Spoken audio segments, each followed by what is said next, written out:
Ladies and gentlemen, thank you for coming to work with us on this Saturday morning. I wanted to thank President Bush for his visit to Paris on his European tour.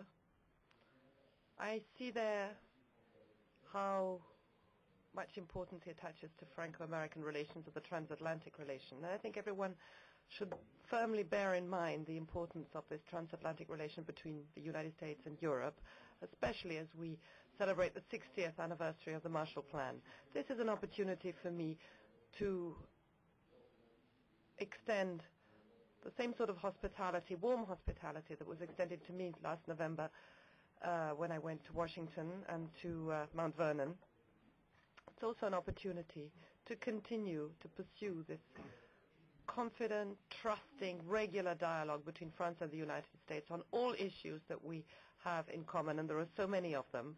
We had an extended discussion on the international situation, on the Middle East, but also on economic and trade matters. We checked that once again saw that there were many areas of convergence, although perhaps slight differences, and that's only right and normal. Friendship should not prevent France or the United States from expressing our independent views, but if there are differences, we can discuss them calmly in a level-headed manner, and this is once again an opportunity for me to say to the American people the deep gratitude of the French people and our friendship. Yesterday I reminded the world, really, Nicolas, that America's first friend was France. And frankly, we wouldn't be where we are today without French support early in our revolution. You are not only our first friend, you've been a consistent friend, and the meetings here have reconfirmed and strengthened our friendship between our countries and our personal friendship. I really enjoy being with President Sarkozy. He's an interesting guy. He is full of energy. He's full of wisdom. He tells me what's on his mind. And we've had, every time I've met with him, we've had very meaningful discussions. We've discussed Afghanistan. And yet, thank you very much for supporting the Paris Support Conference.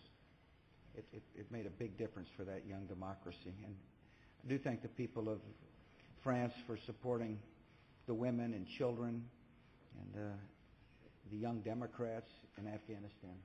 And thank you too, Nicolas. Talked about Lebanon, of course. Talked to him about the Holy Land, about our deep desire for there to be two states living side by side in peace, two democracies, the Palestinian democracy and Israel. Resolving this conflict, which creates so much difficulty for not only the Palestinians and the Israelis, but for much of the Middle East. And we talked about Darfur, and I want to thank you very much for having your troops there in Chad. We talked about Iran, spent a lot of time talking about Iran. And I will tell you that we both have a mutual desire to prevent the Iranians from gaining the knowledge so that they could build a weapon. We do that for the sake of peace and security of the world. And we talked about Doha, the importance of a Doha round, and frankly, and then we spent some time on climate change. We had a meaningful, good discussion. And I thank you very much for the dinner last night. And it's a great pleasure to have been able to meet your wife, too. She's a really smart, capable woman, and I can see why you married her. And I can see why she married you, too. Anyway, thanks. It's been a good visit. We'll be glad to take some questions.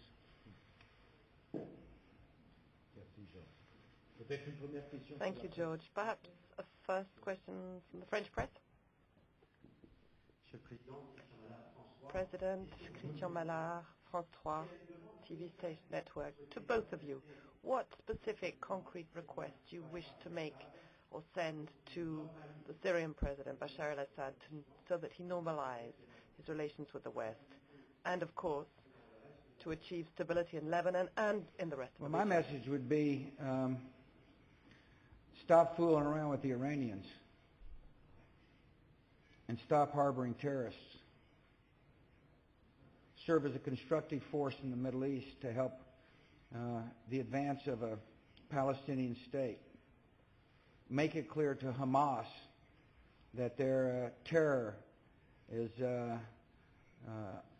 should stop for the sake of peace. And make it clear to their Iranian allies that the West is serious when we talk about stopping them from learning how to enrich, which would be a major step toward developing a bomb. And to make it clear to their Iranian allies that Hezbollah is a destabilizing force for not only in Lebanon but elsewhere. That would be my message. I'd make it clear to him that there's a better way forward for Syria. And Nicolas and I talked about this subject today.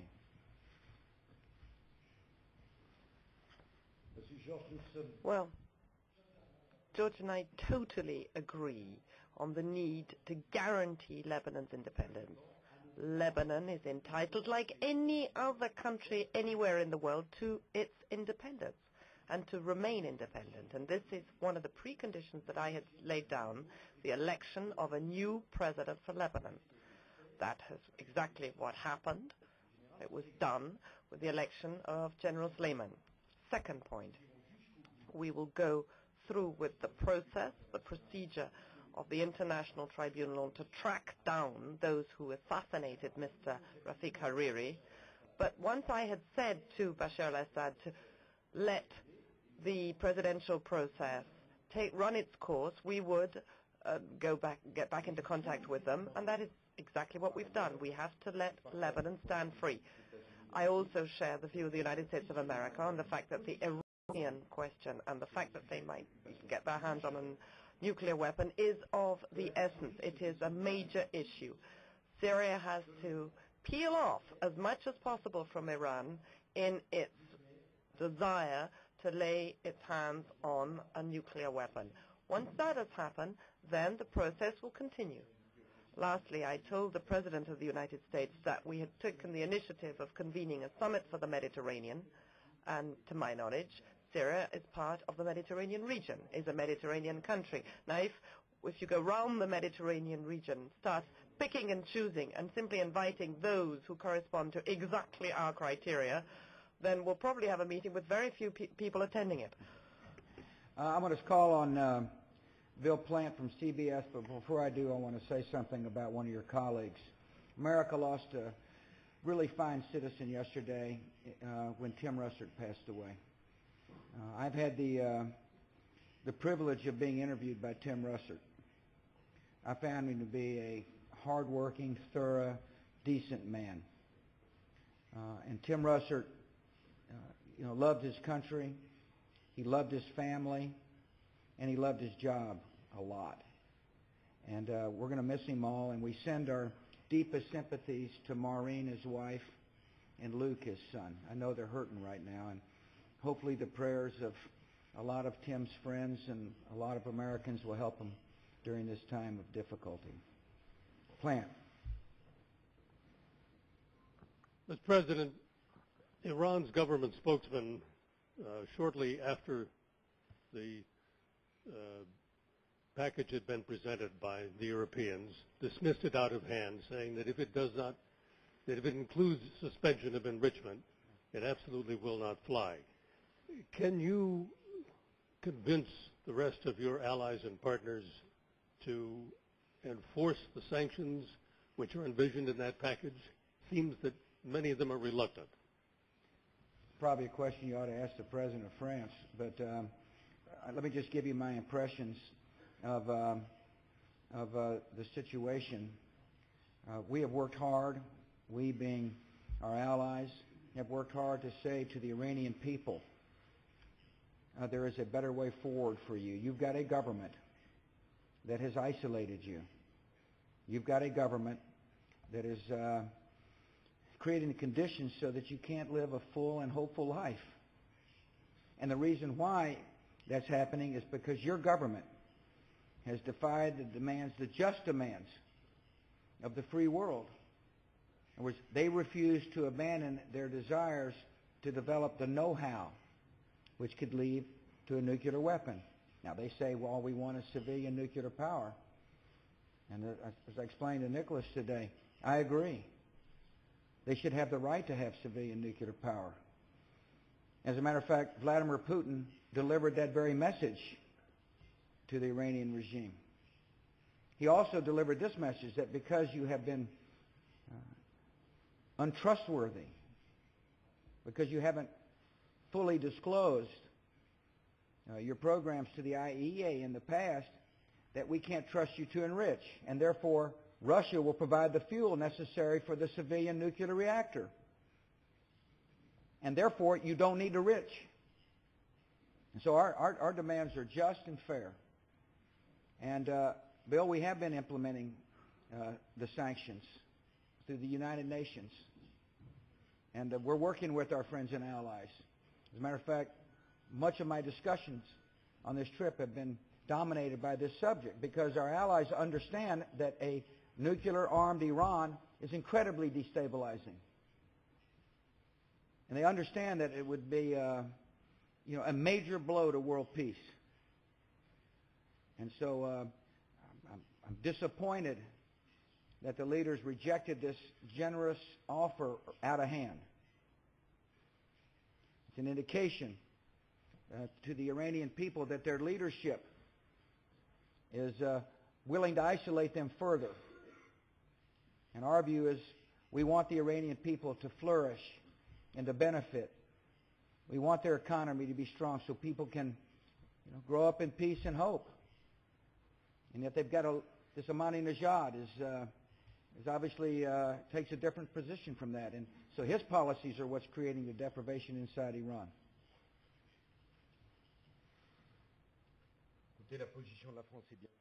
Well, I think France's position is well known. If Iran gets a nuclear bomb, that is totally unacceptable. I mean, that's very clear. It is an unacceptable threat to world stability, especially when you think of the repeated statements made by the president of Iran right now. Anyone is entitled, including Iran, to access to civilian nuclear energy. We will help them to do so if they act in good faith. If the Iranian authorities are in good faith, then they should let inspections run their course. If they have nothing to hide, then they have nothing to hide. Let's show it. And meanwhile, the only solution in order to persuade the Iranians of this is a faultless, seamless sanction system. You see, the door is wide open to access to civilian nuclear technology. Straight away, now. But as far as military nuclear energy, nuclear access is concerned, this is no on the part of the international community. And as the President just said, Vladimir Putin has, with us, sung from the same hymn sheet, and our position will not change. The Iranian people, who are great people and a major civilization, they need economic progress, they need growth, they deserve better than the impasse, the dead end into which some of their leaders are leading them.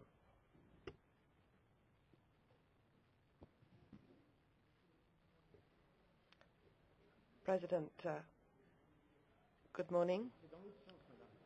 Hold it the other way around, madam. Well, I should actually know how to hold a microphone, but thank you. President, to you, Mr. Sarkozy, it would appear that the building and shaping of Europe has been seriously shaken yesterday by the Irish no. In fact, some have called for the ratification procedure to be suspended. Can this not be the case? And secondly,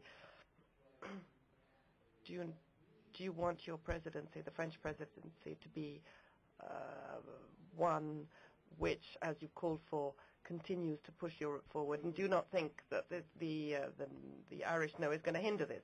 Well, it's going to make things more difficult, but when you're a head of state, and when, above all, you take over the presidency of the Union, if you like easy jobs, then you should step down straight away.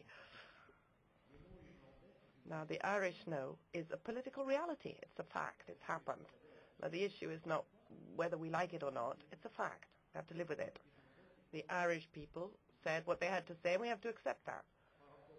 Now, Having said that, we, with Angela Merkel, believe that we have to continue with the ratification process because at this stage 18 European states have ratified the treaty. We have to continue doing so, and that is Gordon Brown's intention, as he explained to me yesterday over the telephone, so that this Irish hiccup not become a major crisis. So despite that, let's continue to ratify. But at the same time, we have to put our heads together, all of us. It is no coincidence. It is no surprise to a certain extent. In fact, I spoke yesterday with the Irish Taoiseach, the Irish Prime Minister. A lot of Europeans do not understand how we are shaping Europe right now and building Europe, and we have to take account of that. And we have to do so very fast. We have to change our way of building Europe. The idea of the European construct, it was one of the most wonderful ideas that the Founding Fathers had some half a century ago. We are not allowed, we shouldn't sabotage it, but perhaps we should do it differently. Europe was set up to protect, and yet it worries so many Europeans. We can't not take account of this. We have to do so, and we have to do so now. So I have every intention of taking initiatives. I'm thinking, for instance, of a European immigration policy. I'm thinking of a European response to this endless increase in oil prices. It seems to me that we have a duty to be more effective and look at what the daily lives of our citizens, fellow citizens, look like. And I take the Irish No as a call for us to do things differently and do things better. Now, of course, it's not going to simplify the work and the task of the French presidency of the European Union, but it's certainly passionate and impassioned. Olivier, tossing a bone to somebody who's got a French name. Might want to use the mic, Olivier. Yeah, I will. Thank you, Mr. President. Merci, Monsieur le Président. First, just wait. I'd like to ask you each a question in the first. Great tradition of David Gregory. Who? Yeah, just trying to work him in the news here. I'd like to ask you a question first, Mr. President, et ensuite une au Président de la République. And then a question to the President of the Bush, Republic. Iraqi Prime Minister Nouri al-Maliki says that talks on a status of forces agreement are at an impasse or a dead end. Not dead, but in trouble. How do you break this impasse? And are the conditions that the United States have set forward so far non-negotiable? Et à vous, Monsieur le Président, la relation franco-américaine est-elle maintenant la relation privilégiée transatlantique? Is the Franco-American relationship the privilege, the priority number one relationship in the transatlantic context? Olivier, if I were a betting man, we'll reach an agreement with the Iraqis. And it's, you know, of course we're there at their invitation. It's a sovereign nation. And therefore, we're working hard with the elected government of Iraq about, you know, U.S. presence and coalition presence in a way that the elected government is comfortable. And it's interesting to be, you know, working with a democracy where, you know, people are trying to prepare the ground to get something passed through the parliament, for example, or the free press is vibrant. But we're going to work hard to accommodate their desires. It's their country. And at the same time, we believe that a strategic relationship with Iraq is important. It's important for Iraq. It's important for the United States. It's important for the region.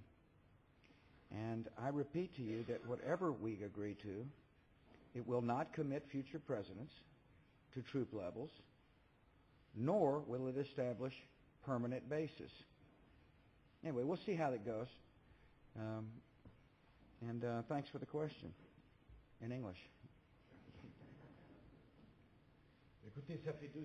Well, the Americans and the French have had a privileged relationship for 2 centuries now. I mean, when the United States of America was born, France made a choice. It was not a European choice, because we chose to side with the Americans, or the United States of America, as opposed to Britain at the time.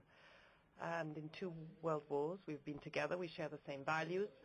So yes, it is a privileged relationship, but it's not privileged since I came to be elected. It's been privileged for 2 centuries now. You can't neglect that. Now,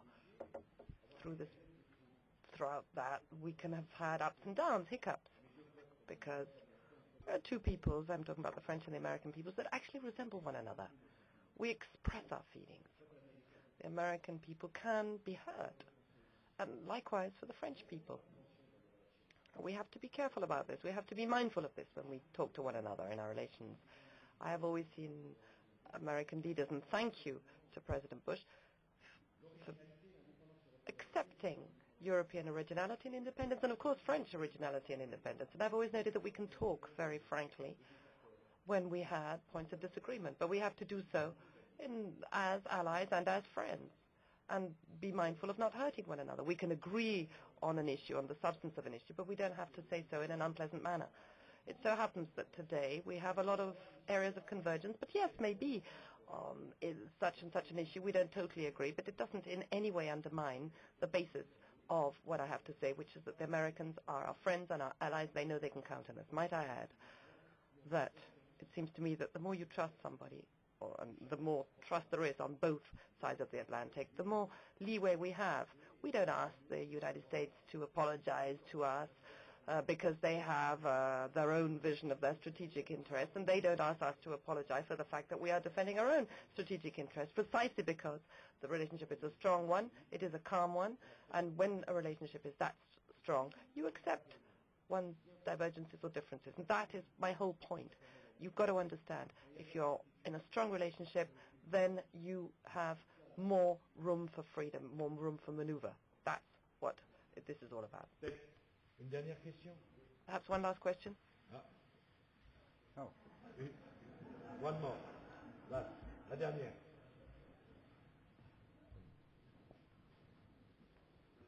You have set a target before leaving the White House that by the end of this year you will hopefully achieve an historical peace between the Israelis and the Palestinians. However, in light of what's happening to the fragile position of Ehud Olmert, Prime Minister Ehud Olmert, and the continuous process of building illegal settlements in eastern Jerusalem and certain parts of the occupied territories, do you think that peace is far away right now in light of those obstacles? Yeah, thank you. First of all, I view the concept of a Palestinian state and the idea of a Palestinian state for Israeli security as well as Palestinian security and hope as bigger than the political process. And I fully recognize there's a lot of uncertainty in the Israeli political scene now. On the other hand, what is not uncertain is that most people or many people in Israel understand that for their own security there has to be a Palestinian state with clearly defined borders, a state that doesn't look like Swiss cheese, a resolution of the refugee issue and the security issue, and of course issues surrounding Jerusalem.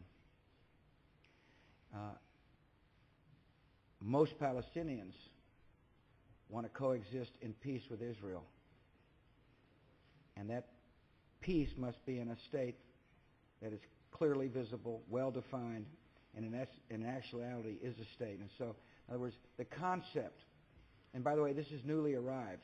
I'm actually the first president ever to have articulated a two-state solution, two democracies living side by side with peace, in peace. And during my time as president, I've seen a notable shift amongst, folks in the Middle East that recognize the importance of having that state. So my point to you is that, there's always difficulties in democracies, but the notion is of getting this work done is important, and therefore our diplomacy is to remind all the parties involved that they have now an opportunity to get a state negotiated, and I think it can be done by the end of the year. Condi is very much involved with it on a nearly weekly, it seems like, basis. And of course, I'm in touch with the leaders. The Palestinians are discouraged by the settlement activity. All the more reason to get the borders clearly defined as quickly as possible. I want to thank Nicolas and the EU, for example, for helping build civil society in the Palestinian territory, as well as helping Prime Minister Fayyad with security measures. I'll also remind you that it's essential that we get a state defined as quickly as possible so that leaders such as President Abbas and Prime Minister Fayyad can say to their people, here's an alternative vision to what's taking place in Gaza. You support us and you're going to get a state. You support Hamas and you're going to get Gaza. Take your pick. And therefore, there's imperative that we, convince the parties to get this done. Now, some say, well, all America's got to do is say do it. Now, the way it works is that the parties have got to come to this agreement. Our job, along with the EU through the quartet, is to keep the process moving. And so I'm optimistic. I understand how difficult it is. But difficulty should not cause people to do the right thing. If you believe in your soul something is right, then you have an obligation to work. And in this case, I firmly believe that the establishment of the Palestinian state will bring hope and peace to the Israelis and the Palestinians. Thank you.